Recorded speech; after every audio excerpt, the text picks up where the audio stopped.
The air in the boardroom is heavy, chilled by industrial air conditioning that hums like a distant, indifferent deity.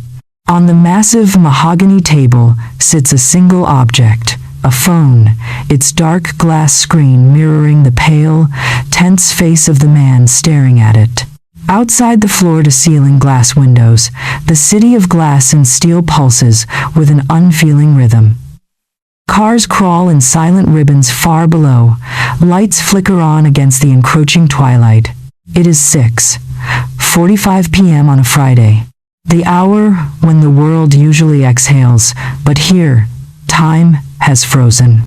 For 3 weeks, the architecture of this man's entire future has hung upon a single binary outcome, an incoming email, a contract confirmation, a client's green light, a human yes. The proposal sent was flawless. The pitch meetings were triumphs of rhetoric and charm. The financial projections were neatly aligned to rescue months of mounting anxiety. Every mental calculation of rent, debt, survival, and self-worth has been funneled through this one narrow corridor of probability. Then, the notification chime rings out, a sharp, piercing chime that shatters the oppressive stillness. His hand trembles ever so slightly as it reaches across the polished wood. He picks up the device. He unlocks the screen. The blue light illuminates his eyes. The message is brief, polite, and absolute. After careful consideration, we have decided to move in a different direction. Thank you for your time. In that microsecond, the physical universe seems to contract. The sound of the city outside vanishes, swallowed by a sudden, rushing vacuum in his ears. The chest tightens, the breath catches in the throat. The mind, desperate and lightning fast, immediately constructs a devastating narrative. That was the only chance. The pipeline is empty. The door is bolted shut. If this client walked away, no one else will ever look. To the observer standing outside this moment, it looks like a simple rejection. But to the man sitting in the dark boardroom, it feels like an existential eviction. It feels as though the entire sky has collapsed into a single, smoking ruin, and there is no air left to breathe. This is the tyranny of the visible form. This is the precise moment when human consciousness forgets the vastness of the ocean and mistakes a single, dry pipe for the source of all water. Why does the human psyche shatter so completely when a single channel closes? To understand this, one must examine the architecture of human survival and the subtle trap of conditional security. At a biological level, the brain is an organ of prediction and economy. It abhors ambiguity. It craves linear pathways, A leads to B, and B guarantees C. When a person embarks on a venture, whether building a career, launching an enterprise, or seeking a relationship, they map a specific route through the wilderness of existence. They identify a specific employer, a specific investor, a specific buyer, or a specific mentor. Over time, as energy is invested into that specific route, a dangerous psychological substitution occurs. The mind stops seeing the route as a way and begins treating it as the way. To deconstruct this phenomenon, one must ask the foundational question: why does the intellect conflate the vehicle with the destination? The answer lies in the limitations of sensory perception. Humanity navigates a material reality governed by physical forms. Forms are tangible, countable, and localizable. A bank account balance has a number. A contract has a signature. A person has a face and a voice. Because these forms can be touched, measured, and seen, the human ego latches onto them with desperate ferocity. The ego believes that what it can measure is all that exists. When Florence Scovel Shinn taught that one person's no is not a no from God, she was piercing through this illusion of form. She was issuing a profound, metaphysical correction. The client who said no, the bank that delayed the transfer, the buyer who changed their mind, the door that bolted shut, these are not creators of supply. They are merely conduits. They are aqueducts, pipes, and channels carved through the landscape of human affairs to deliver a substance that originates far beyond them. If an aqueduct cracks, does the mountain spring dry up? If a single pipe bursts in a metropolitan grid, does the reservoir empty its contents into the void? Of course not. The water continues to press against the gates, indifferent to the fate of one rusted conduit.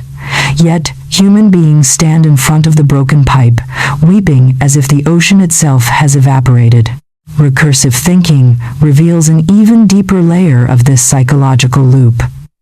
When a person panics over a closed door, they are engaging in a subtle form of idolatry. They are giving a finite human being, or a finite circumstance, infinite power.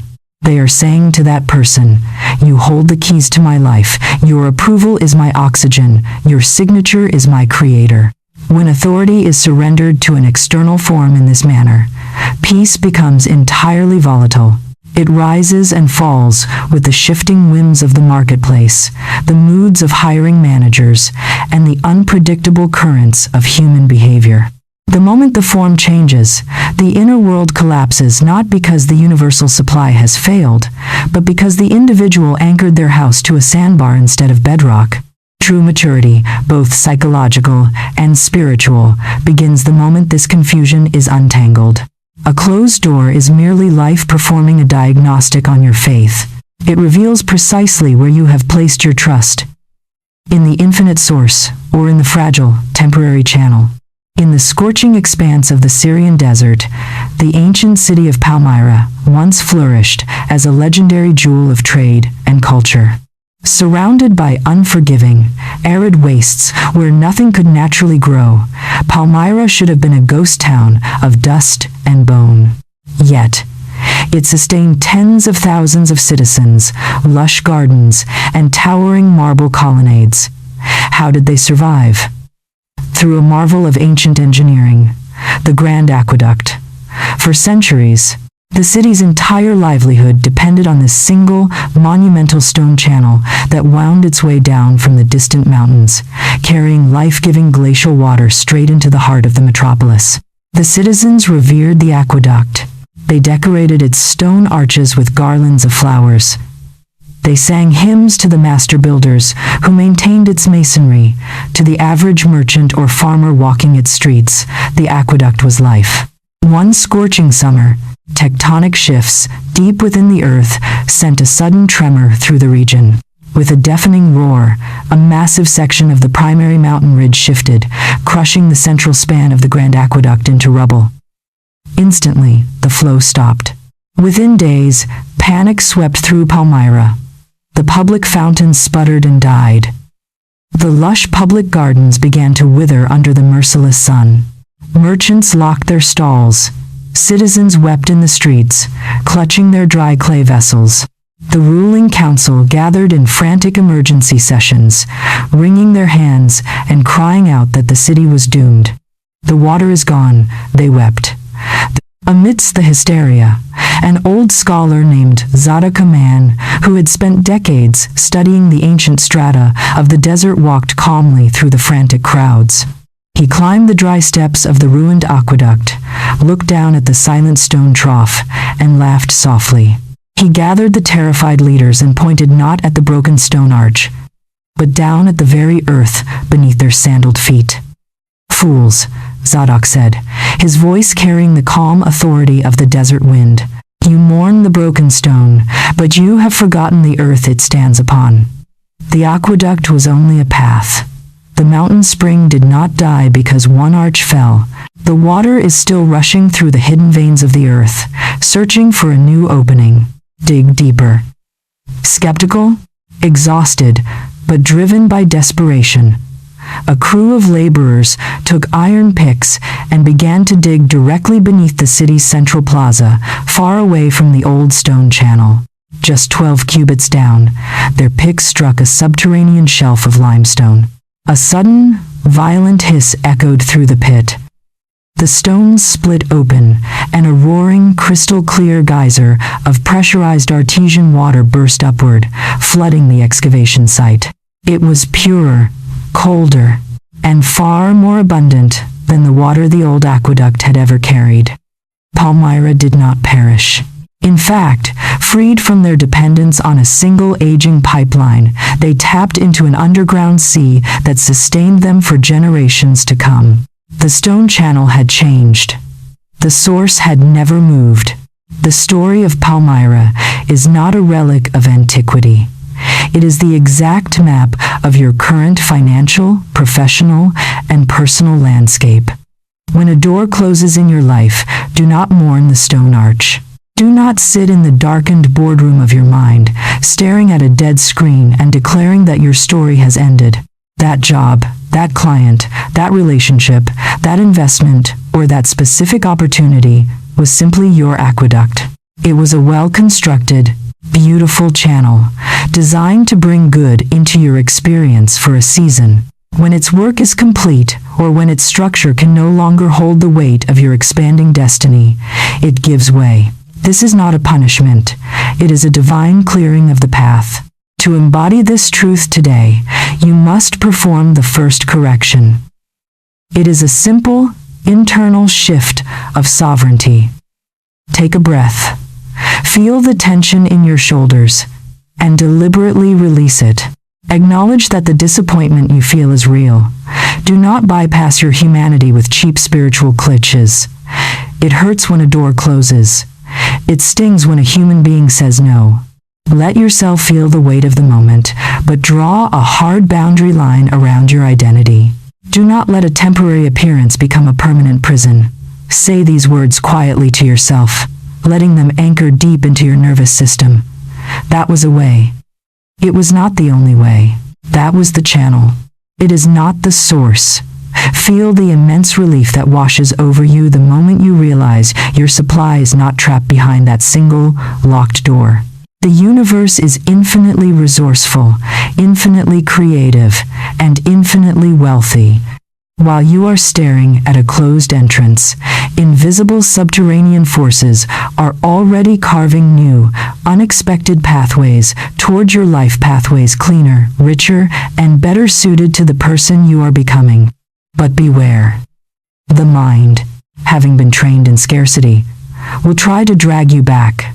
It will whisper that this is mere optimism, that danger is lurking just around the corner, and that you must panic to survive. To conquer that whisper, you must learn how the mind handles rejection, how fear builds false prophecies, and how to disarm the internal narrator before it writes a tragedy out of a simple plot twist. The path ahead leads directly into the anatomy of that panic. Turn the page, and let us dismantle the machinery of fear together. The digital glow of a smartphone screen cuts through the suffocating darkness of a bedroom at 3:14 a.m.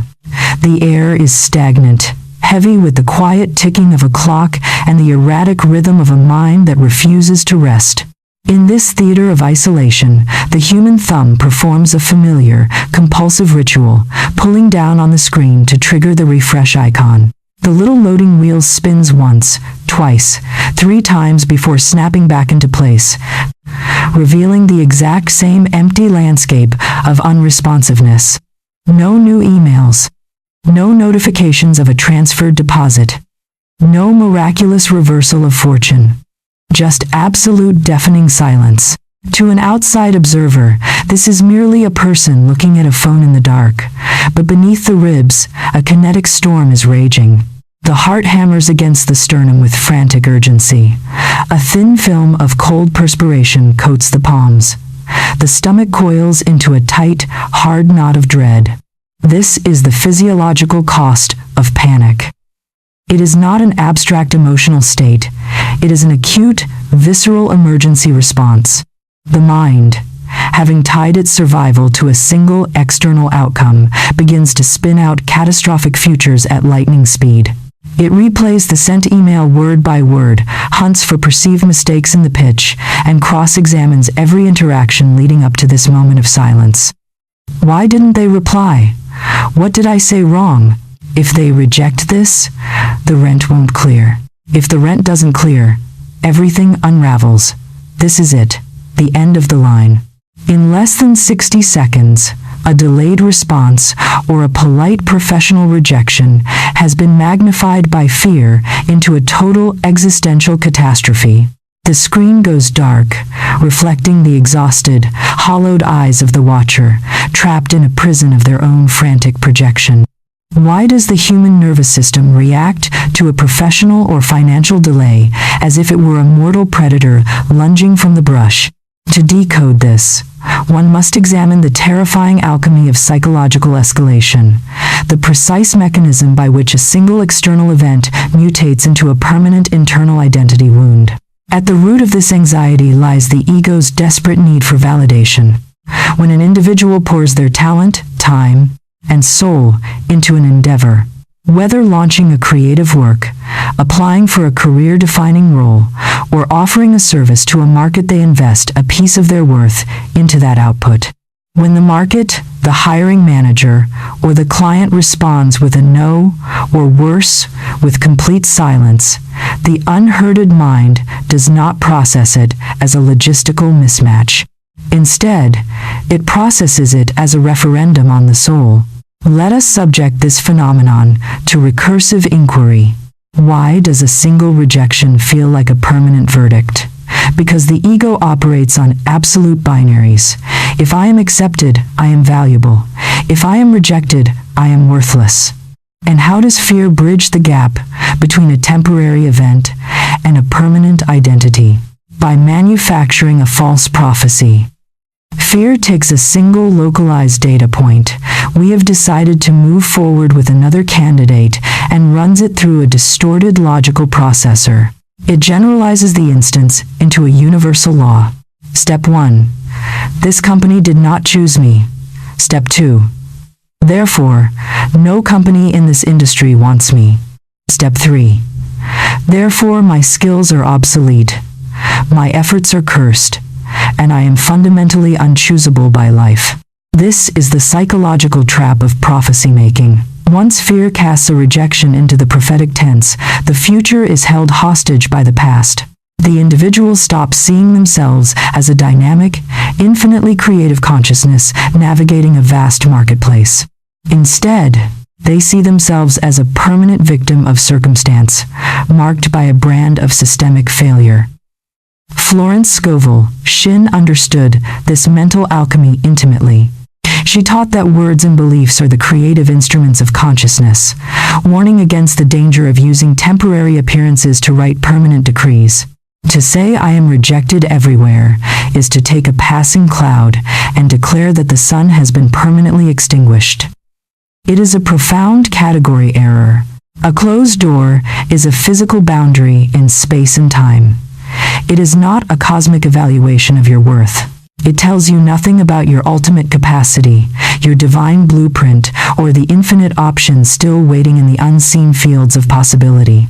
When you allow fear to write your identity, you disempower yourself. You hand the pen of your destiny to strangers, algorithms, and market fluctuations.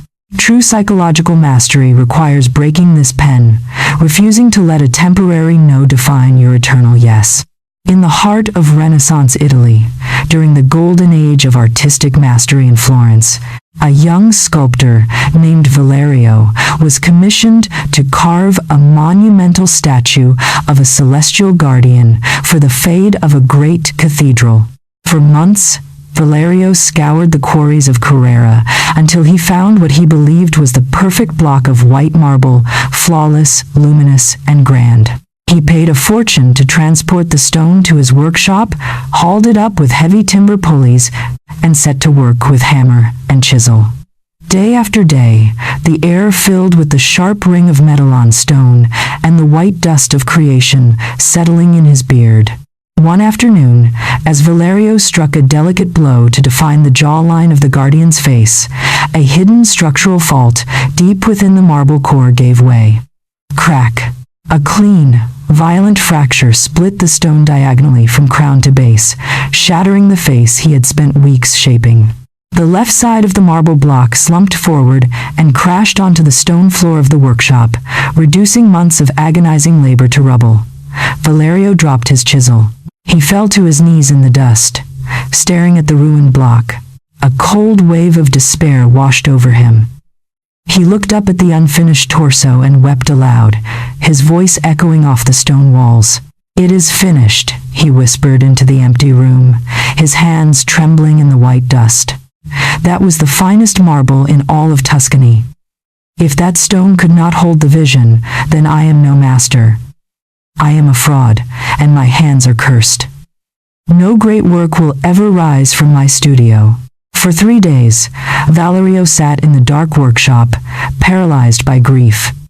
He refused visitors, let the fires go cold, and allowed the tragedy to solidify into a permanent identity. He convinced himself that the cracked stone was proof of his inadequacy, a sign from the cosmos that his career as a sculptor was over. On the 4th day, an old master carver named Lorenzo, whose hands were scarred and weathered by decades of stone cutting, pushed open the heavy wooden doors of the workshop. He stepped into the dust, looked at the shattered block, and then looked down at the hollow-eyed young man huddled in the corner. Lorenzo walked over, picked up a discarded fragment of the fallen marble, turned it over in his palm, and chuckled softly. "Get up, boy," Lorenzo commanded, his voice sharp yet rich with warmth. "You are mourning a rock as if it were your soul.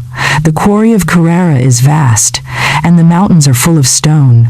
You fell in love with one specific block and mistook its integrity for your own talent. The stone broke. Your vision did not." Valerio blinked, looking up through the dust. "The commission deadline is near," he choked out. "There is no other marble of that size in the city. Who said you must carve a giant?"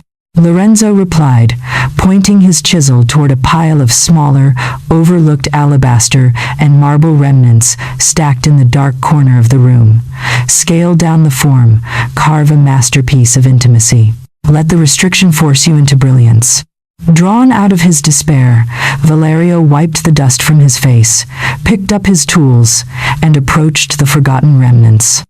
Working with a fierce, inspired intensity born of his release from the ruined block, he carved a breathtaking bas-relief of a weeping angel, a piece so profound, delicate, and emotionally charged that when it was finally mounted on the cathedral wall, it eclipsed every grand statue in Florence. The broken marble was real. Valerius' ruin was an illusion.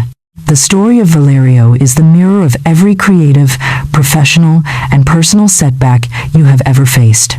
When an opportunity shatters, when a deal falls through, an application is rejected, or a relationship ends, the mind rushes in to declare that your talent, your worth, and your future have been shattered right along with it. It builds a narrative of systemic failure. You must interrupt this narrative before it hardens into cement. To embody this truth today, you must practice the art of the mental interruption. The next time you receive a rejection email, a closed door, or an unexpected setback, notice the exact second your nervous system tries to turn that event into an identity. Notice the thought that says, "This always happens to me," or "I am not enough." Stop right there. Catch the narrator in the act. Separate the event from your essence. Say to yourself, "A door closed.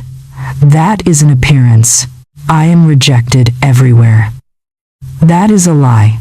Reclaim your agency with a clean, unshakable decree. This company did not choose me, but the field of possibility is infinite. My worth does not live in an inbox, and my future is not written by a hiring manager's rejection. Feel the frantic physical grip loosen in your chest as you realize that a closed door is nothing more than life clearing your hands of a lesser vessel to make room for something far greater. You are not trapped. You are being redirected. And as your nervous system settles back into peace, a deeper realization dawns. If the supply is infinite and forms are merely transitional, what is the exact structural architecture of this universal supply? How does the invisible matrix of abundance operate beneath the surface of our everyday lives? The path ahead opens up into the very mechanics of abundance. Turn the page, and let us map the architecture of infinite supply together. In the heart of the American Southwest, stretching across miles of sun-baked earth, lies a legendary desert canyon. To the casual traveler passing through in the heat of midday, it presents a picture of absolute desolation. The ground is cracked into intricate, geometric puzzles of dried mud. The canyon walls tower overhead like monuments of calcified bone, and the air vibrates with a shimmering, blinding heat haze. There is not a single drop of visible moisture for 50 miles in any direction. It is the very definition of emptiness. It is a landscape that whispers of drought, scarcity, and the permanent withdrawal of life. Yet, if one stays long enough to watch the slow descent of the sun, the mood of the canyon shifts dramatically. As the shadows lengthen and the desert cools, a profound geological truth reveals itself. Beneath the dry, dusty surface gravel lies a vast, subterranean aquifer, an ancient, subterranean river system holding millions of gallons of crystal-clear water, flowing silently, steadily, and unstoppably through the dark stone strata. The dry riverbed on the surface is not an indication that water has ceased to exist in the world. It is merely proof that the water has dipped below the range of human sight. Human beings approach their lives in much the same way. When a visible stream of income, opportunity, or support dries up, they stand upon the cracked mud of their current circumstances and panic. They look at the empty surface and declare that the reservoir of life has run dry. They map their entire existence onto the visible, sandy topsoil, forgetting entirely that the universe operates on deep, subterranean currents of infinite supply. The illusion of scarcity is nothing more than staring at a dry riverbed and failing to remember the ocean beneath the earth. To transcend the panic of the dry riverbed, one must rigorously examine the philosophical and spiritual mechanics taught by Florence Scovel Shinn. Her core premise that supply is absolute, while forms are fluid, challenges the very foundation of materialist thinking. Let us subject this principle to recursive inquiry.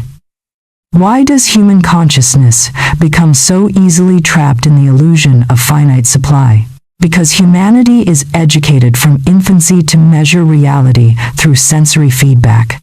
Society trains the mind to equate visibility with existence.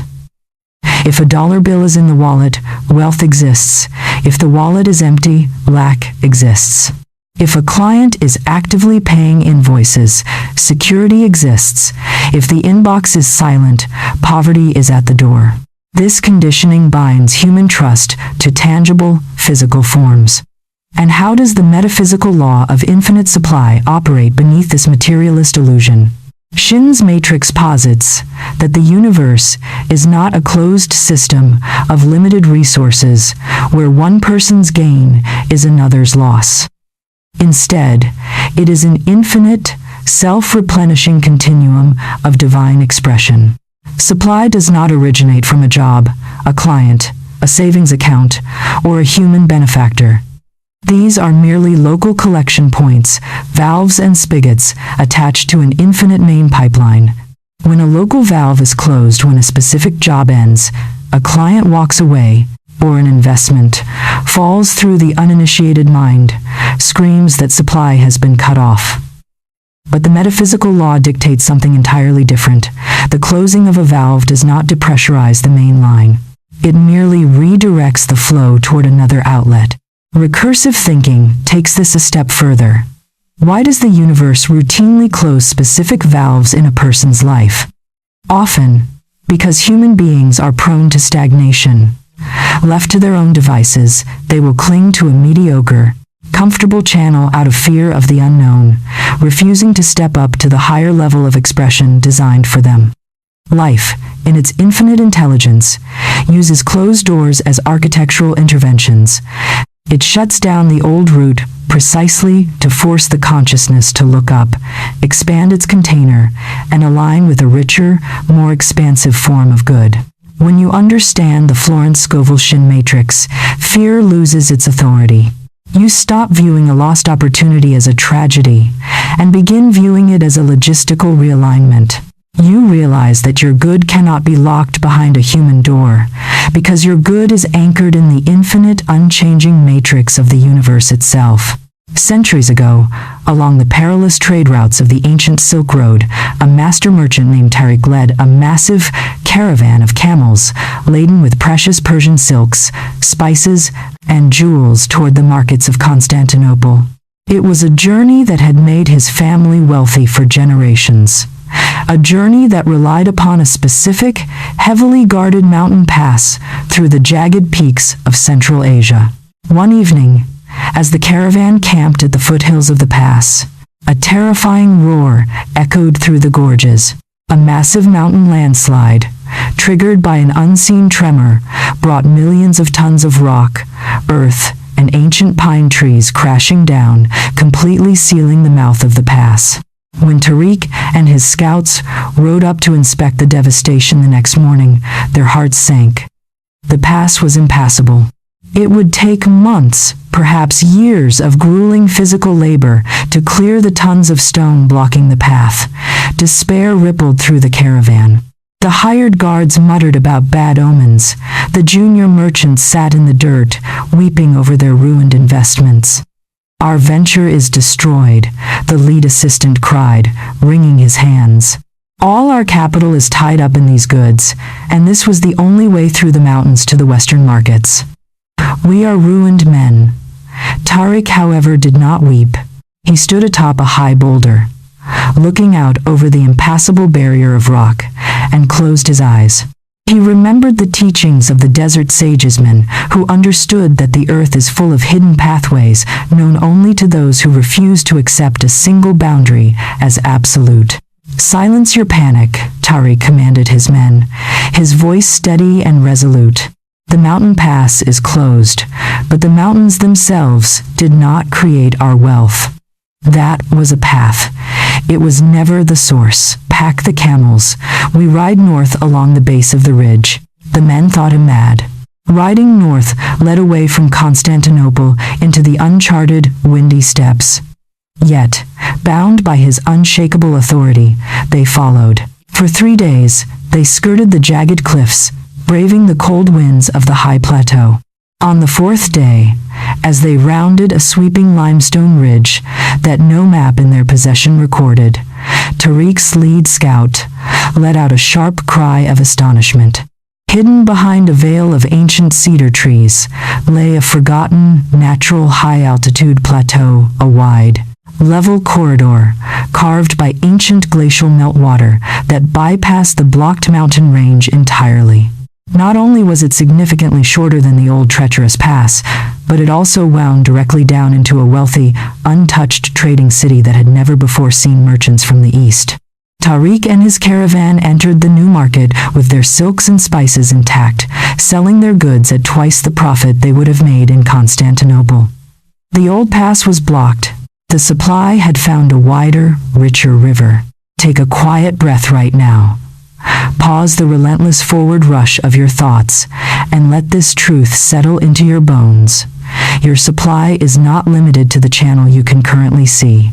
If you have found resonance in this cinematic journey through the architecture of abundance, take a deliberate moment to like and subscribe. Mark this precise turning point in your consciousness, a deliberate declaration that you are stepping out of the panic of the closed door and aligning with the infinite source of all good. With your foundation anchored in the infinite matrix rather than the fragile form, a profound shift occurs within your psychology. You begin to notice how deeply humanity has learned to worship the physical container, the job title, the specific client, the single platform, the human approval. This brings us face to face with the subtle idolatry of everyday life, the dangerous habit of squeezing the life out of one closed place and calling it faith when it is merely attachment in disguise. The path ahead leads directly into the gilded cage. Turn the page, and let us dismantle the idolatry of the form together. High above the restless pulse of a metropolitan skyline, inside a corner office, walled entirely in seamless, soundproof glass, stands a successful entrepreneur. The room is a masterpiece of modern luxury. Polished walnut furniture, minimalist art pieces, and an unobstructed view of the sprawling financial district below. By every external metric, this person has arrived. They have built a thriving enterprise, secured prestigious clients, and accumulated a steady stream of public acclaim. Yet, as the evening shadows stretch across the pristine white carpet, there is no sense of victory in the room. There is only a quiet, suffocating terror. For the past 6 months, the engine that powers this entire empire, a single high-paying corporate client, responsible for 70% of the revenue, has begun to stutter. Communications have slowed down. Invoices are met with vague delays. The golden channel that once flooded this office with abundance is drying up. Observe the entrepreneur's physical state. They are chained to their desk, eyes bloodshot, endlessly refreshing an analytics dashboard and drafting desperate follow-up emails. Every waking moment is consumed by a frantic calculation. How do I make them stay? What concessions must I offer? If this one account walks away, the tower falls. This is the irony of the gilded cage. The very platform, client, or arrangement that once symbolized freedom has transformed into a prison. The individual is no longer a sovereign creator. They are a nervous captive, guarding a single, fragile pipe with their very life force. They are bowing down before the altar of a visible form, whispering prayers of desperation to a client, a contract, or an algorithm. Terrified that if it collapses, their entire universe will vanish into dust. Why does the human spirit so easily drift from healthy appreciation into subtle idolatry? To unpack this psychological trap, we must deploy the method of recursive inquiry. Why do individuals attempt to squeeze life out of a closed or drying place? Because the ego is fundamentally terrified of the unknown. When a person invests years of effort into building a specific career, a specific relationship, or a specific business model, that form becomes familiar. The ego equates familiarity with safety. Even when a channel is actively breaking down, when a job becomes toxic, a client becomes uncooperative, or a platform changes its rules, the ego clings to it with white-knuckled desperation. It reasons, "Better a dying form I know than a blank canvas I cannot control." And how does this desperation manifest in daily behavior? It manifests as frantic control, masquerading as faith. The individual works harder, worries deeper, and manipulates louder. They try to force a human being to say yes, force an opportunity to materialize on their exact timeline, and force a closed door to swing open through sheer willpower. They invest their emotional equilibrium into a single outcome, convincing themselves that their dedication is proof of their faith, when it is actually nothing more than attachment dressed in spiritual language. Let us push the recursive investigation deeper. What is the metaphysical consequence of this attachment? When an individual binds their entire supply to one visible form, they create a severe, energetic bottleneck. Universal supply is infinite, fluid, and omnipresent. It flows along the path of least resistance, where consciousness is open and trusting. But when a mind constricts around a single desired outcome, saying, "My good can only come through this specific job, this specific person, or this specific check," they slam shut all the other invisible doors surrounding them. The universe, honoring free will, steps back. It cannot deliver alternative blessings because the individual has explicitly instructed it, "I only want this one container." This is why Florence Scovel Shinn's teachings emphasize release. Release is not resignation or defeat. It is the holy act of unclenching the fists. It is acknowledging that the form is transient while the source is eternal. When you stop worshiping the door, you free your energy from the prison of a single outcome, allowing divine order to flood your life from directions you never knew existed. In the ancient mountain city of Toledo, during an era when natural philosophy and mysticism intertwined, a renowned alchemist named Master Bernardo spent 40 years attempting to transmute base lead into purest gold. His laboratory was a marvel of glass alembics, roaring charcoal furnaces, and glowing crucibles. At the center of his work was a sacred vessel, a heavy, intricately carved iron pot that had been handed down through 3 generations of alchemists. Bernardo believed this specific iron pot possessed mystical properties essential for the great work. Every chemical formula, every incantation, and every heating cycle was meticulously calibrated to the dimensions of this single vessel. One winter evening, as Bernardo stoked the furnace to its highest heat to complete a delicate transformation, a loud, metallic ping pierced the air. A deep, jagged fracture split the side of the heavy iron pot. Molten lead and glowing reagents spilled across the stone floor, hissing into smoke and ruin. Bernardo collapsed onto his workbench, his hands clutching his head in utter devastation. "It is gone," he wept into the dim light of the laboratory.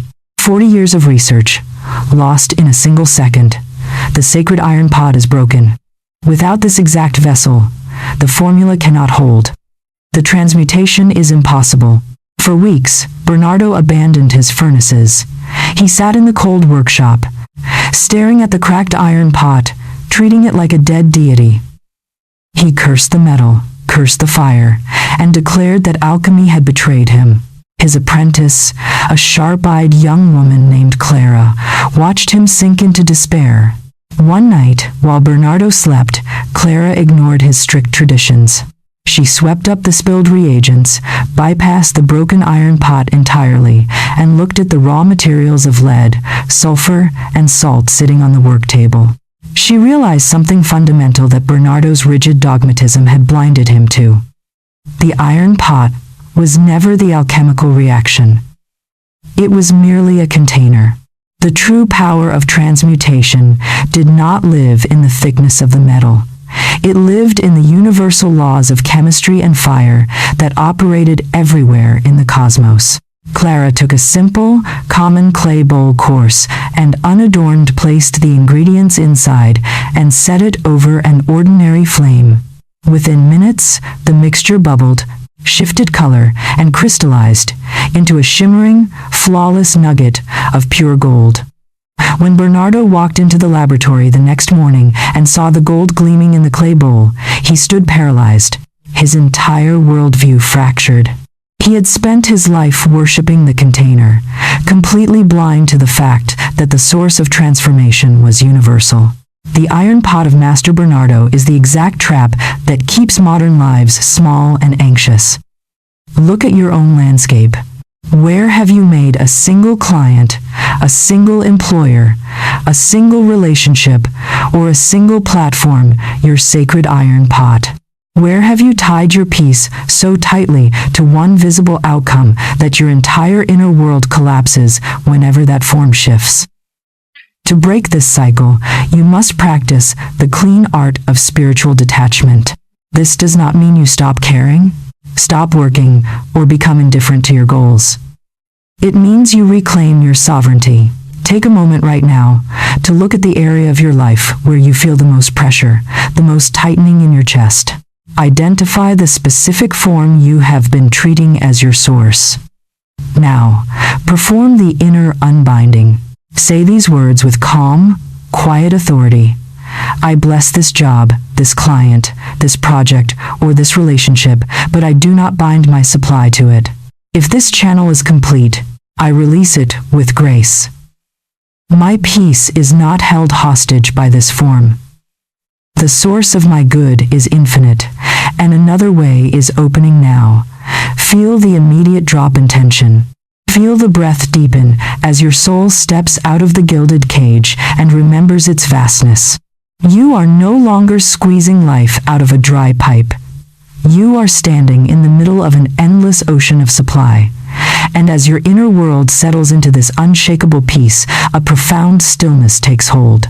You enter the mysterious, silent corridor where life rearranges itself beneath the surface. The path ahead leads directly into the sacred pause in the dark. Turn the page and let us walk through the silence together. The heavy velvet curtains have fallen. The bright, blinding lights of performance have been extinguished one by one, leaving the vast theater in profound, echoing shadow. There is no applause. There is no cue from the wings. There is only the scent of dust and old wood, and the chilling silence of an intermission that feels suspiciously like an end. This is the liminal space, the uncomfortable, unmapped interval between the closing of an old chapter and the opening of a new one. For the person standing center stage in this darkness, the transition is agonizing. Just weeks prior, life was a whirlwind of motion. Scripts were read, roles were played, agreements were signed, and the applause of validation rang out nightly. Now, the stage is bare. Emails go unanswered. Phone lines are dead.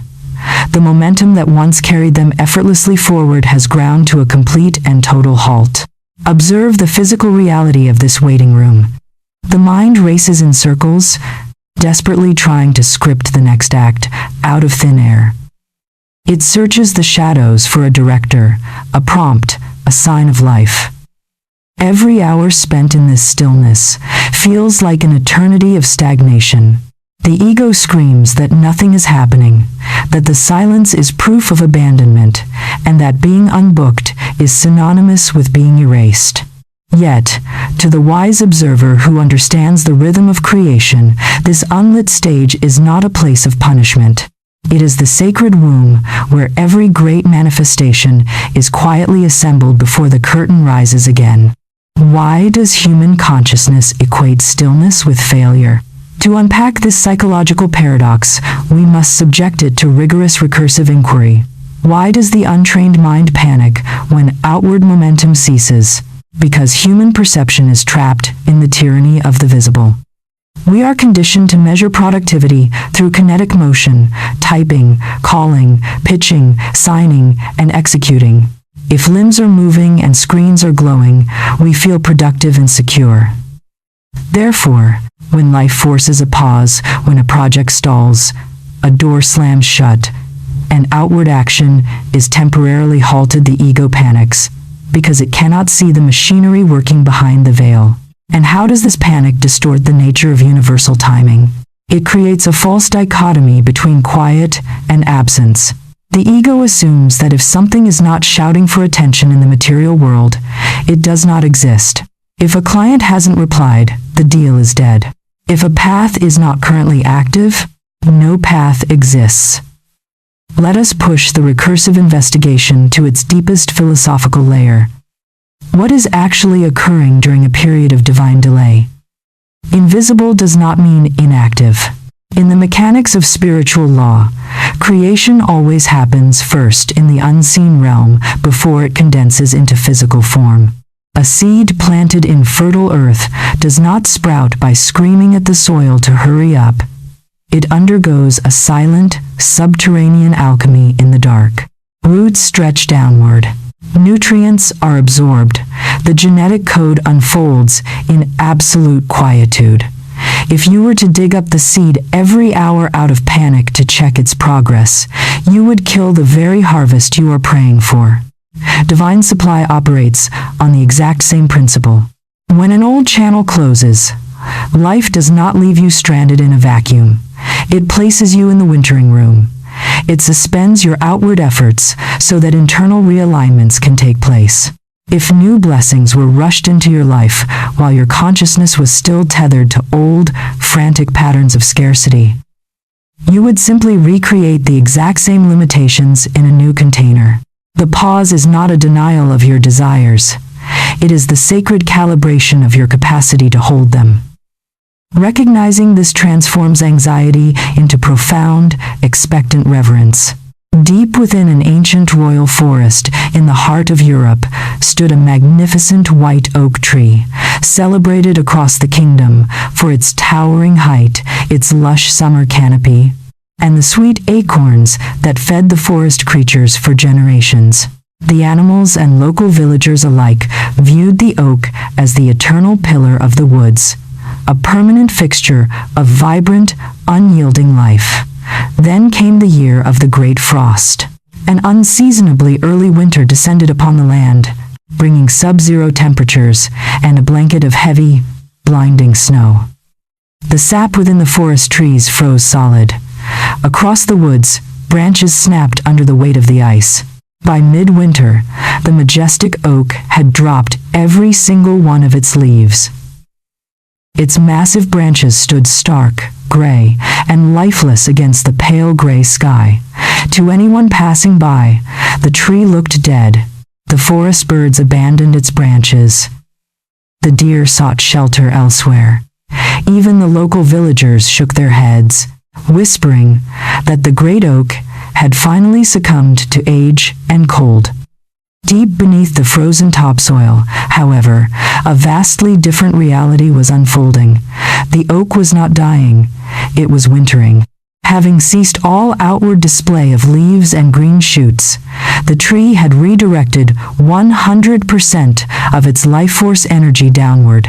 In the absolute darkness and silence of the frozen earth, its taproot drove deeper into mineral-rich strata that it had never reached before. Its cellular matrix reorganized, building structural resilience against the coming spring. For 4 long, silent months, the oak stood motionless in the biting wind, offering nothing to the visible world. When the spring thaw finally broke the ice, the forest burst into a spectacle of renewed life. But none of the surrounding trees matched the sudden, explosive vitality of the wintered oak. Within weeks, it erupted into a canopy twice as dense as the year before, its trunk thicker, its roots anchored to a deeper, richer vein of the earth than ever imagined. The months of silence had not been a period of decay. They were the hidden workshop of its greatest expansion. The wintering oak is the exact mirror of your current season of waiting. If you are standing on an unlit stage right now, if your phone is quiet, your projects are paused, and the old doors have closed without an immediate replacement, do not mistake this silence for abandonment. Do not dig up your seeds out of panic. You are being asked to master the art of sanctifying the wait. This requires a radical shift in your internal posture. Instead of pacing the floor of your mind, wringing your hands over what is missing, step into the dignity of the pause. Take a deep breath and speak to the silence with quiet authority. I do not need to force the door open. I do not need to manufacture artificial momentum out of fear. The unseen is arranging what my eyes cannot yet perceive. I rest in the quiet confidence of infinite supply. Feel the nervous system surrender its frantic grip. Let the stillness wash over you. Understand that quiet does not mean absent, and delay does not mean denial. Life is quietly restructuring your reality, preparing a wider container for a richer blessing. And as you stand comfortably in this sacred pause, a subtle transformation begins to take place within your own voice. The words you speak no longer reflect the panic of the marketplace. They begin to mirror the absolute order of the cosmos. The path ahead leads directly into the cleansing of human speech. Turn the page, and let us discover how words act as the structural blueprint of your reality. The restaurant is crowded, bathed in the warm, amber glow of pendant lights, filled with the cheerful clinking of crystal glasses and the low hum of urban conversation. Yet, if one tunes out the ambient noise and listens closely to the individual tables, a remarkably different soundscape emerges. It is an invisible web of self-fulfilling prophecies woven into casual dialogue. At a corner table, a talented graphic designer sighs heavily, drops his fork onto his plate, and speaks into the dim light. I knew it. The moment that client ghosted me, I knew my career was finished. Nothing ever works out for me. No one in this city values original work anymore. I'm just spinning my wheels. Across the room, a young entrepreneur leans over her phone, scrolling through empty email notifications, and mutters to her colleague, "We're completely doomed. If this next round of funding doesn't clear by Friday, we're bankrupt. It always happens this way. I have terrible luck." To the casual observer, these are merely expressions of frustration, fleeting complaints meant to vent the pressure of a stressful day. But to the master architect of consciousness, these sentences are sonic blueprints. They are active decrees being broadcast into the mental atmosphere, carving deep, rigid grooves into the psychological landscape. Every word spoken in the wake of a closed door acts as a chisel, shaping the very reality the speaker claims to escape. The human tongue, unchecked by spiritual discipline, becomes an instrument of self-sabotage, routinely using temporary appearances to construct permanent cages of lack. Why does human speech possess such terrifying generative power over personal reality? To unpack this mechanism, we must subject language to rigorous recursive inquiry. Why does the tongue instinctively reach for absolute statements of lack, such as never, always, and impossible whenever a channel closes? Because fear is lazy and dramatic. When the ego encounters uncertainty or rejection, it seeks immediate narrative closure. Absolute statements provide that false closure. By declaring, "Nothing ever works for me," the mind relieves itself of the responsibility of navigating complexity. It turns a temporary, isolated, logistical delay into a sweeping, cosmic law. And how do these spoken decrees alter the energetic architecture of a life? Words are not merely passive labels for things. They are active frequencies that organize consciousness. When Florence Scovel Shinn emphasized the power of the spoken word, she was drawing upon an ancient metaphysical law. Humanity is constantly prophesying its own experience through speech. Let us push the recursive investigation to its core. How can a simple sentence rearrange material reality? When an individual speaks a word of lack into the air, they align their mental focus with limitation. Their reticular activating system, the brain's biological filter, immediately adjusts to scan the environment exclusively for evidence of failure. They become blind to alternative doors, hidden resources, and unexpected allies because their own decrees have instructed the mind to look only for ruin. Conversely, when speech is cleansed of panic, language ceases to be a weapon of self-destruction and becomes a steering mechanism. To clean your words is not to practice toxic positivity or to pretend that closed doors do not hurt. It is an act of spiritual hygiene. It is refusing to let the temporary chatter of your panic write the permanent history of your destiny. When a door slams shut, the uninitiated tongue says, "There is no way out." The initiated consciousness commands, "This channel is closed, but my supply is infinite, and the right way is opening now." The difference between those two sentences is the difference between a prison sentence and a passport to freedom. During the height of maritime exploration in the 18th century, a seasoned ship captain named Silas commanded the royal vessel, the Orion, charting uncharted waters across the treacherous southern seas. For weeks, the ship sailed through dense rolling banks of sea fog. The sun was entirely obscured, the stars were hidden behind an impenetrable gray ceiling, and the navigational instruments of the era offered only approximations. Tension mounted among the crew, food stores were dwindling, and the relentless dampness wore down the men's morale. Every evening, the ship's first mate, a gloomy veteran named Thomas, would take the ship's logbook and pen harsh, absolute entries by candlelight. Day 42. Fog unyielding. The sky is dead. We are lost in an endless maze of gray water. We will never find land. The sea has swallowed us. As Thomas read these entries aloud to the officers in the mess hall, a dark cloud of defeat settled over the crew. Sailors began to murmur about mutiny. Some sat on their bunks, refusing to work, convinced by the captain's own logbook that their doom was sealed. The spoken words in the cabin became a self-fulfilling prophecy of despair. Captain Silas observed this psychological decay and realized that the true danger was not the fog outside the hull, it was the ink being spilled inside the cabin. The next evening, when Thomas pushed the logbook across the table and reached for the pen to write another decree of doom, Silas calmly placed his hand over the inkwell. "Give me the pen, Thomas," Silas said, his voice quiet, steady, and commanding. "Captain, we are recording the reality of our situation," Thomas protested. "The fog is thick. We are blind. We are failing." "You are not recording reality," Silas replied, his eyes piercing through the dim light. "You are cursing our voyage. You are taking a temporary weather pattern and declaring it our permanent destination. A captain does not log the fog as if the stars have been erased from the universe. The stars are still shining above this cloud layer, whether our eyes can see them or not. From this night forward, our logbook will reflect the truth of the heavens, not the shadow of the mist." Silas took the pen and wrote across the blank page, Day 42. Vessel enveloped in temporary mist. Navigational adjustments underway. Open sea and favorable trade winds await us just beyond this horizon.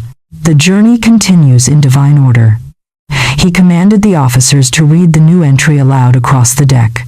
Within hours, the heavy, claustrophobic atmosphere among the crew lifted. Men stood taller at the helm. Hands steadied on the rigging. 2 days later, as dawn broke over the ocean, a sharp gust of wind tore through the mists, parting the gray curtain entirely. Stretching out before the Orion was a pristine, sunlit coastline filled with safe harbors and abundant provisions. The fog had been real. The doom had been an invention of their own ink. The logbook of the Orion is the exact ledger of your daily speech. Examine the words you have been writing into your own life over the past month. When a client walked away, what did you write? When an opportunity was delayed, what did you say to your friends, your family, or your own reflection in the mirror? Did you pen a tragedy of lack, or did you anchor yourself to the immutable truth of infinite supply? To embody this truth today, you must institute a strict cleansing of your spoken word. This does not require theatrical affirmations or shouting positive statements into a mirror. It requires calm, deliberate linguistic discipline. The next time an unexpected setback occurs, a bill arrives unexpectedly, an email brings a rejection, or a door closes abruptly, catch your words mid-sentence before they harden into a curse. Perform the 4-step linguistic pivot. 1. Name it, this door closed. That is a fact. 2. Bless it. I bless this channel for the good it brought me. 3. Release it. I do not bind my supply to this form. 4. Command the truth. My supply is not limited to the channel I can currently see. Another way is opening now. Feel the profound energetic shift that occurs when you clean your speech. The frantic static in your mind clears, replaced by the quiet, unshakable dignity of a sovereign creator. You are no longer at the mercy of every shifting wind in the marketplace. And as your words align with the universal order, your hands once clenched in frantic desperation finally open. You step naturally into the powerful art of letting go. The path ahead leads directly into the sacred release. Turn the page, and let us master the profound strength of unclenching our grip. The torrential rain falls in relentless sheets across the desolate courtyard of an old estate, glistening off cobblestones carved centuries ago. In the center of this downpour stands a musician, drenched to the skin, his coat heavy with rainwater. In his hands, he grips a antique wooden violina instrument whose soundboard has cracked down the center, its bridge splintered, its strings corroded and snapping under tension. Yet, despite the howling wind and the ruined state of the wood, he presses the bow against the frayed gut strings and drags it across with furious, desperate intent. The sound produced is not music. It is an excruciating screech, a agonized, metallic shriek that dies almost instantly in the wet air. He stops, his muscles shaking with exhaustion. his fingers white-knuckled around the neck of the instrument. He draws the bow again. He presses harder. He tries to force the cracked, waterlogged wood to produce the glorious sonatas it once delivered with effortless grace. He believes that if he only applies enough pressure, if he only refuses to surrender his bow, the instrument will somehow heal itself in his hands and play the song he longs to hear. Observe the tragic paradox of his struggle. The musician is pouring every ounce of his vital energy into an object that has ceased to function. The song is not dead. The melody still lives in his mind and in the sky above him. But the physical vessel has completed its work. By refusing to lay down the ruined instrument, he cramps his hands, damages his spirit, and renders himself completely incapable of picking up a new, pristine instrument waiting in the dry parlor behind him. This is the precise tragedy of human attachment. Millions of individuals stand in the storm of their lives, desperately bowing broken instruments, trying to force a expired business partnership to yield profit, demanding that a dry client relationship pay dividends, or begging a closed door to open through sheer emotional exhaustion. They mistake holding on for strength, entirely blind to the fact that their grip is the very thing keeping them trapped in the rain. Why does the human mind mistake holding on for courage? And why is the act of surrender so universally feared?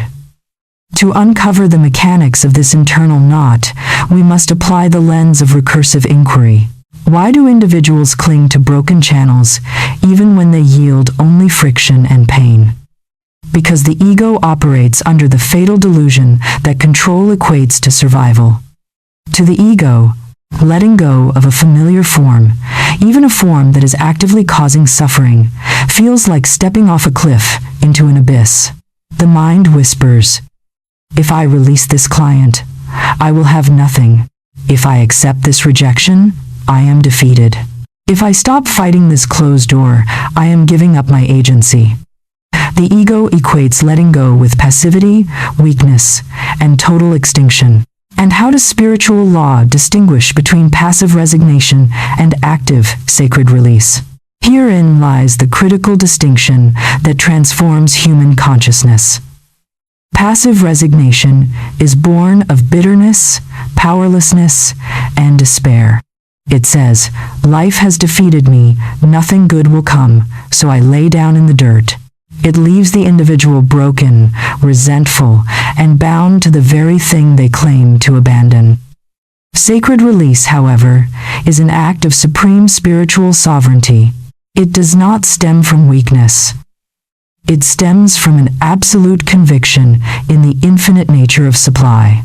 Sacred release looks at a dead channel, honors the purpose it served for a season, and calmly declares, "This vessel is full, its work is finished. I unclench my hands, not because I am defeated, but because my destiny is too vast to be trapped in a dead form." Let us push this recursive inquiry to its ultimate depth. What happens metaphysically when a person blesses and releases a closed channel? When you fight a closed door, you bind your energy to it. You create a friction-filled loop where your attention continually feeds the very barrier you wish to transcend. You are, in effect, worshipping the obstacle. The moment you perform the act of sacred release, the moment you say, "I bless this channel, but I do not bind my supply to it," you break the energetic loop. You detach your identity from the outcome. By unclenching your hands, you create a vacuum in your consciousness. And by the fundamental laws of nature, a vacuum must be filled. The universe, no longer blocked by your frantic grip on the old form, immediately begins shifting resources, connections, and alignment toward the open space you have just created. Release is not the loss of a battle. It is the clearing of the table so the real banquet can begin. In the golden age of a prosperous empire, the emperor possessed a vast botanical garden that housed the rarest flora from across the known world. At the heart of this garden stood the imperial vineyard, famous for producing a purple grape so sweet that a single glass of its wine was said to restore vitality to the weary. The master of this vineyard was an old gardener named Julian, whose hands were gnarled like ancient vines, and whose eyes held the quiet patience of the earth. Under his care, the vineyard flourished for decades. One spring, a young, ambitious nobleman named Marcus was appointed by the court to oversee the royal estates. Marcus was a man of efficiency, metrics, and aggressive expansion. On his first inspection of the vineyard, he found Julian standing before the most prized vine in the garden. A massive, ancient stock that had produced award-winning harvests for half a century. Julian held a pair of heavy bronze shears. With swift, merciless precision, he snipped through thick, beautiful green branches, dropping them into the dirt. Marcus gasped, stepping forward and grabbing the old man's wrist. "What madness is this?" Marcus demanded, pointing at the heap of leafy green branches on the ground. "Those branches are healthy. They are covered in green leaves and full of sap. You are mutilating the emperor's finest vine. If you cut away all these green shoots, how will the vine produce a harvest?" Julian slowly lowered his shears and looked at the young nobleman with calm, unbothered eyes. "My lord," Julian spoke gently, pointing his finger toward the core of the vine. "You see green leaves, and you mistake them for fruitfulness. These branches are what we call suckers. They draw immense amounts of water and life force from the main trunk, growing broad, glossy leaves that look magnificent to an untrained eye. But they will never, ever bear a single cluster of grapes." Marcus scowled. "They make the vine look vast and strong." "They make the vine look busy," Julian corrected softly. "If I leave these beautiful, fruitless branches attached, the vine will exhaust itself maintaining its appearance. It will produce nothing but leaves. But if I cut away what is merely green, the root will be forced to send its vast, hidden sap directly into the deep, quiet buds that carry the real harvest."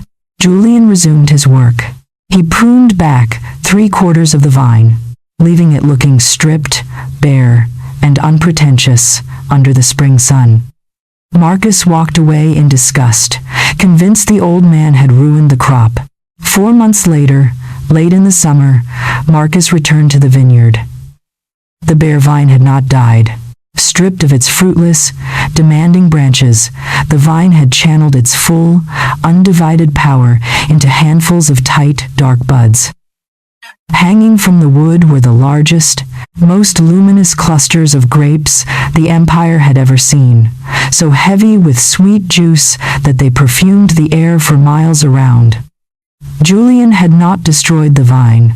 He had released the form that was taking up space, so the source could yield its true masterpiece.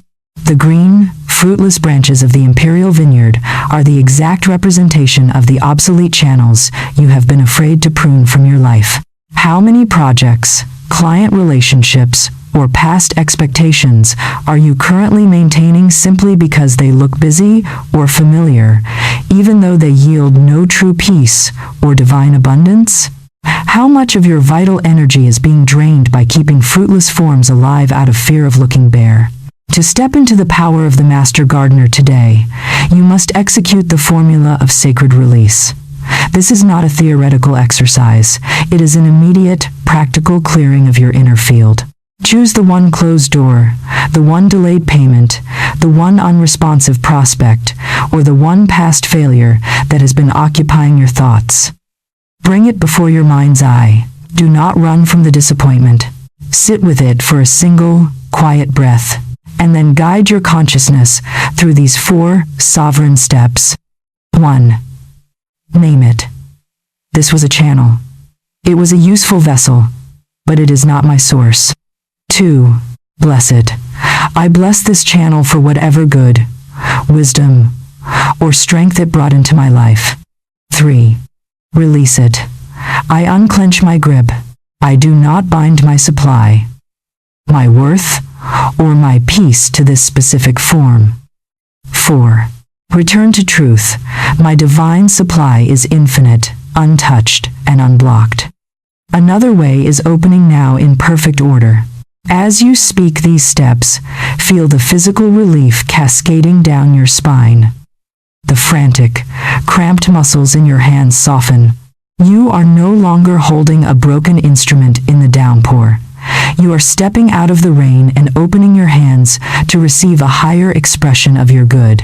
And as your hands open, a remarkable truth begins to surface from the shadows. You begin to realize that the closed door was never an accident, nor was it a sign of divine indifference. The path ahead leads directly into the subterranean forces that were moving on your behalf all along. Turn the page, and let us reveal the hidden currents of redirection. The mountain valley is bathed in the pale, ethereal light of dawn, casting long, sharp shadows across a thriving riverside farming community. For generations, the villagers of Valandor have drawn their entire sustenance from a rushing, crystalline river that cuts directly through the center of their fertile valley. They built water wheels to grind their grain, irrigation ditches to water their crops, and stone bridges to connect their homes. The river was their lifeblood, predictable and constant. Then, one morning, the water stops. It does not slow down gradually, it vanishes. Within hours, the roaring torrent dwindles to a damp bed of stones and slick mud. Panic sweeps through the valley. Farmers run to the riverbanks, shouting in disbelief. The water wheels come to a shuddering, permanent halt. Elders gather in the central square, wringing their hands, declaring that the mountain gods have cursed them, that their soil will turn to dust, and that their civilization is facing total extinction. They stand there, staring frantically at the dry riverbed, completely unaware of what has happened just 6 miles upstream. High up in the rocky heights, a massive subterranean rockslide has collapsed a towering limestone cliff, sealing the old river canyon completely. But behind that natural dam, the immense pressure of the blocked water did not simply evaporate.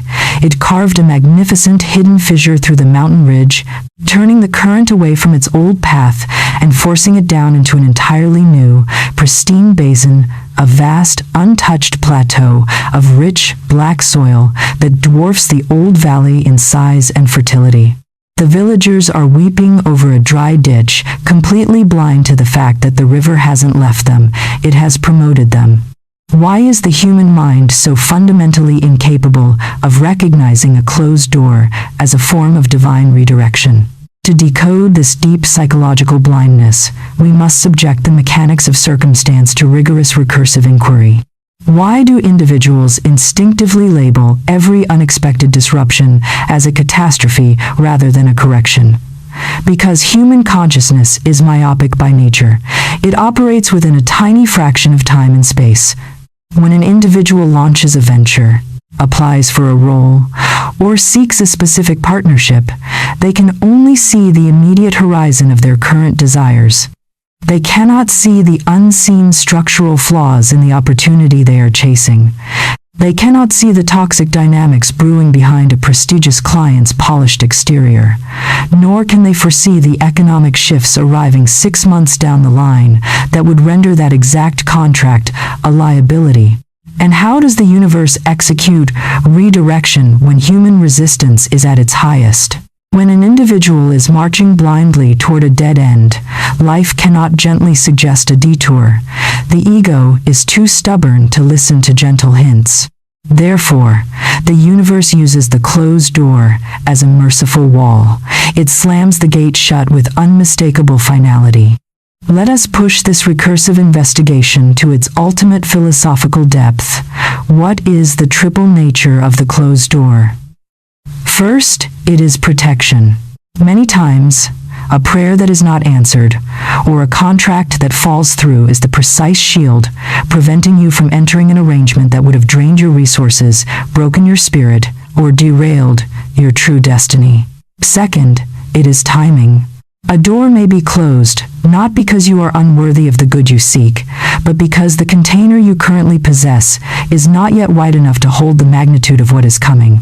Life forces you to pause, expand your capacity, and mature your inner resilience, so that when the right door opens, you do not self-destruct under the weight of your own success.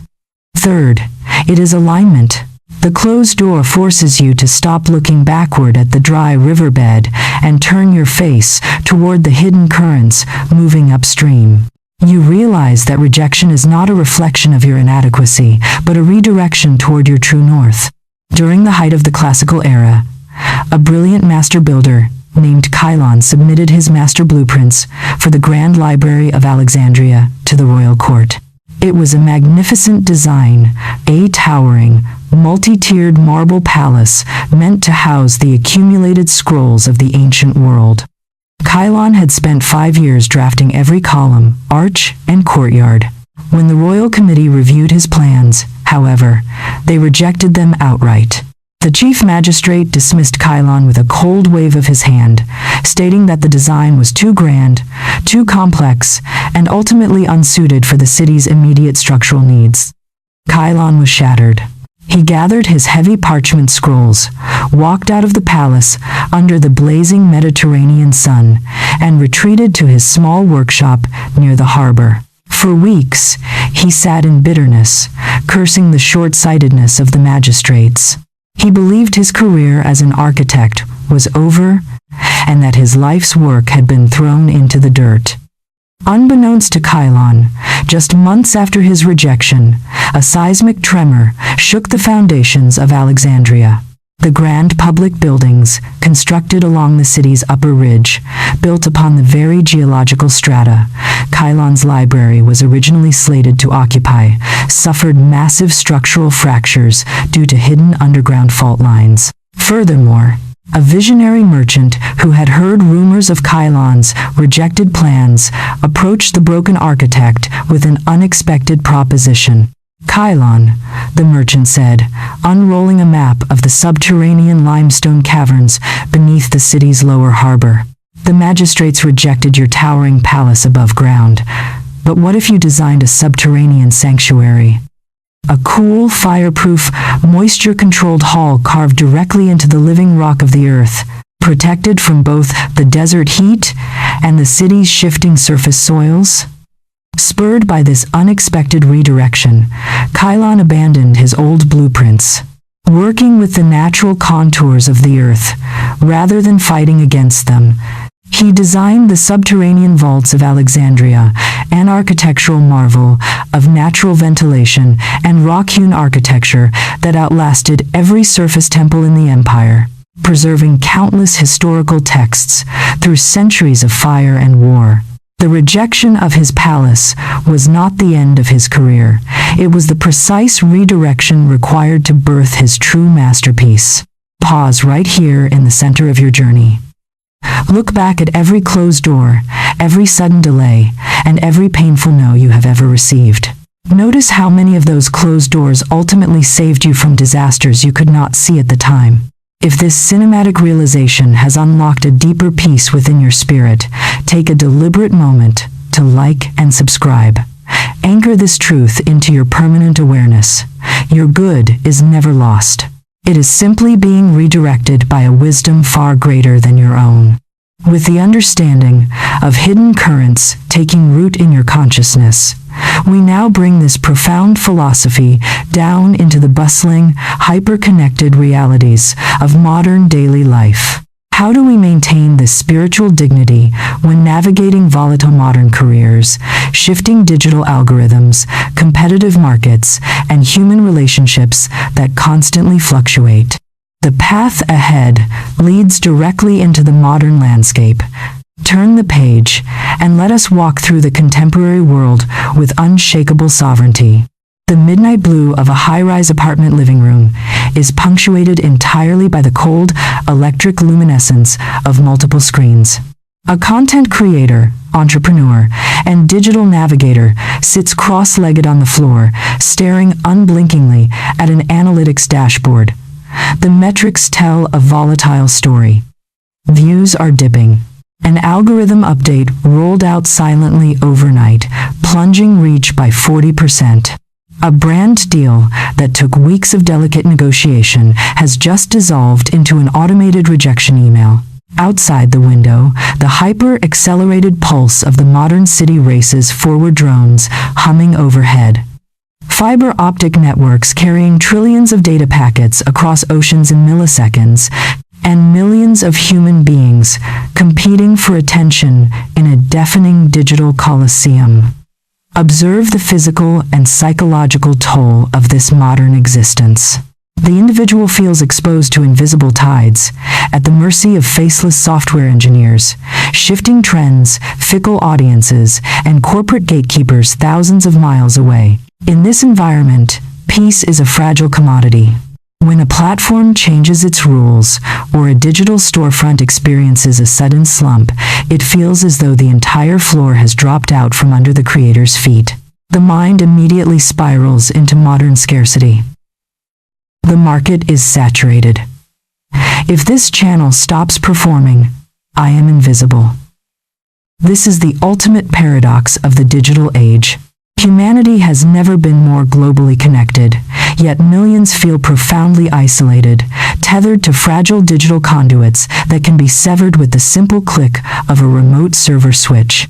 Why does the modern human experience such acute vertigo when navigating digital platforms, volatile economies, and rapid technological disruption? To deconstruct this phenomenon, we must deploy the method of recursive inquiry. Why do contemporary professionals treat platforms, algorithms, and human employers as if they were omnipotent deities of supply? Because the digital age has hyper-digitized the illusion of the channel. In previous eras, a channel was a physical shopfront, a local landlord, or a regional employer. Today, a channel is an abstract software interface, an algorithm, a viral trend, or a remote corporation. Because these digital mechanisms dictate visibility and income with ruthless efficiency. The modern ego mistakenly vests them with supreme authority. It bows down before the invisible algorithm, treating its code as destiny. And how can an individual maintain absolute spiritual dignity while operating within these volatile systems? By remembering the core metaphysical hierarchy, you use the tool does not use you. Let us push the recursive investigation to its deepest philosophical layer. What happens when a digital creator or entrepreneur shifts their internal locus of control from external metrics to internal alignment? When a person views an algorithm as their source, they become a slave to trends. They panic over every minor code update, mimic every viral shift, and surrender their creative integrity to a machine. They are squeezing life out of a digital pipe. However, when they recognize that the platform, the audience, the views, and the revenue are merely channels useful, modern conduits, but nothing more, a radical transformation occurs. They can engage with technology professionally, strategically, and brilliantly, but they never hand over their peace. If one platform's reach drops, they do not collapse in despair.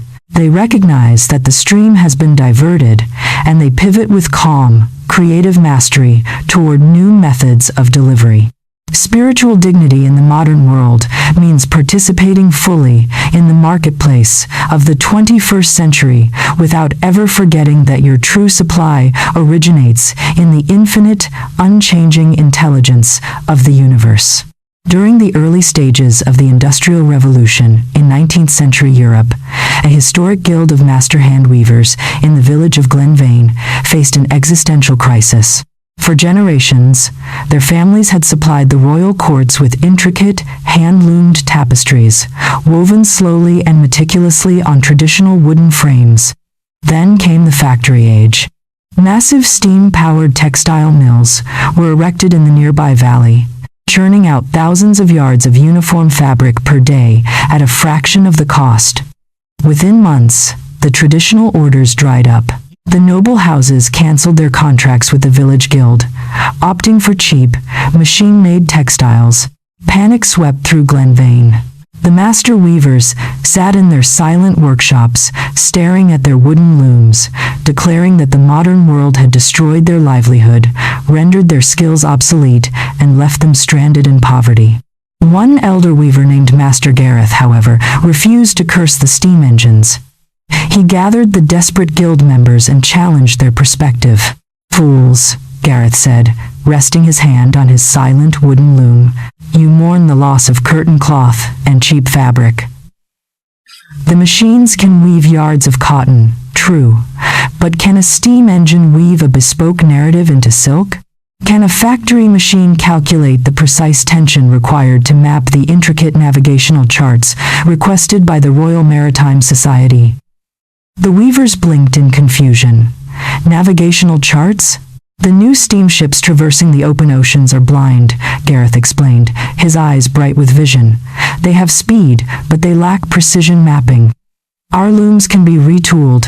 The intricate, mathematical interlocking knots we use for tapestries can be adapted to weave carbon fiber, reinforced mesh, and heavy navigational mapping canvas. Materials that machines cannot yet touch. The guild followed his lead.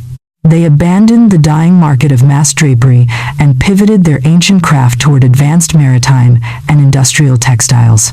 Within a year, they were wealthier and more influential than they had ever been during the height of the royal court contracts. The old loom market collapsed. The weaver's skill found a wider, higher ocean. The transformation of the Glen Vane weavers is the exact blueprint for navigating your career, your business, and your digital presence today. When an algorithm shifts, a platform loses favor, a client departs, or an industry transforms, do not panic and curse the modern world. Recognize that the old conduit has served its purpose, and life is inviting you to elevate your craft to a higher tier of expression. Take a moment to center yourself in the middle of your digital and professional landscape. Breathe out the anxiety of metrics, views, and algorithms. Affirm your sovereign stance with quiet, unshakable authority. Platforms are channels. Algorithms are conduits. Markets are temporary forms. My true supply is infinite, and my creative value cannot be obsolete. Where one door shifts, a wider door opens in divine order. Feel the nervous system anchor into a deep, unshakable calm. You are operating from inspired movement, not frantic control. You are fully engaged in the modern world, yet completely untethered from its volatility. And as you stand tall in this sovereign posture, the horizon of your journey clears completely. The final chapter awaits a majestic return to your true, unassailable power. The path ahead leads directly into the sovereign return. Turn the page, and let us claim the ultimate truth together. The night has finally spent its force. High upon the crest of an ancient mountain ridge, the darkness that once choked the valleys begins to dissolve into a pale, bruised violet, and then into a brilliant, liquid gold. The morning wind sweeps across the open plateaus, carrying the crisp, clean scent of damp pine and untamed earth. Far below, stretching out toward the infinite edge of the world, lies a vast landscape of winding rivers, hidden green valleys, modern cities of glass and steel, and innumerable pathways intersecting in the bright light of day. There are no locked gates visible from this height. There are no dead ends. There are only horizons unfolding into further horizons, an endless tapestry of potential waiting for a conscious traveler to step forward. Observe the traveler standing at the apex of this ridge. The hands that once gripped broken instruments in the freezing rain are now open and steady. The mind that once frantically refreshed empty screens in the dark is now quiet, luminous, and anchored in absolute peace. There is no panic in this stillness. There is no desperate calculation of survival. There is only the quiet, majestic realization that the journey of transformation is complete, and the seeker has finally recognized their true identity. They are no longer a beggar standing before closed doors, pleading for a single human being, a single client, or a single algorithm to validate their existence. They are the sovereign creator of their experience. They are the living expression of infinite supply. To arrive at the final understanding of Florence Scovel Shinn's teaching, we must subject the entire trajectory of this cinematic manuscript to its deepest recursive synthesis. Why must human consciousness undergo the painful stripping away of its favorite channels? Because humanity is destined for infinity, yet stubbornly settles for fractions. Left to its own devices, the ego will continually trade the boundless ocean for a comfortable garden hose. It will build its house on the sandbar of a single job, a single relationship, or a single bank account, worshipping the container while forgetting the source. Therefore, life in its profound, unyielding mercy allows the storms to rise, the pipes to crack, and the doors to slam shut. It is not an act of cruelty, it is an act of liberation. The closed door is the universe's way of shattering the small containers we have built for ourselves, forcing us to look up, expand our capacity, and claim the limitless inheritance that was ours from the beginning. And how does the mind permanently embody this realization so that it never falls back into the trap of scarcity? Through permanent realignment of sovereignty. Let us push the recursive investigation to its ultimate metaphysical horizon. What is the exact definition of true faith? True faith is not blind optimism, nor is it the naive belief that nothing difficult will ever happen. True faith is the absolute, unshakable recognition that your good cannot be withheld, delayed, or destroyed by any human arrangement, economic shift, or closed door. When you fully integrate this truth, your relationship with reality changes forever. When a door closes, you do not panic. You bless it and release it. When a channel shifts, you do not mourn. You watch with curious anticipation as life redirects your supply toward a wider, richer basin. When a voice says no, you smile quietly within, knowing that divine supply is saying yes through 1,000 other unseen vectors.